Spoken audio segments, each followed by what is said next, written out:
Hello friends, welcome back to our channel. In today's video I'm going to show you how to download Subway software in your mobile.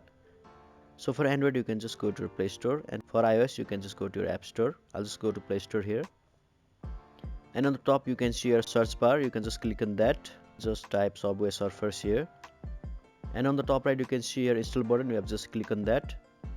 As we can see here, 30 million people have reviewed about this game, and out of 5 people have rated it 4.3. It has got a very good rating. File size is of 129 MB. It is comparatively less space taking game than other big games. You can see here 1 billion plus downloads. This game is played widely across the globe. In this game there is a special character called Jack. He has got his dog with him. We have to make sure that the police doesn't catch him. And yes, the game is downloaded here, and a shortcut has been added on our home screen. You can just click on play button and enjoy the game. And if you guys like our video, then you can just click on like and subscribe button. Thank you.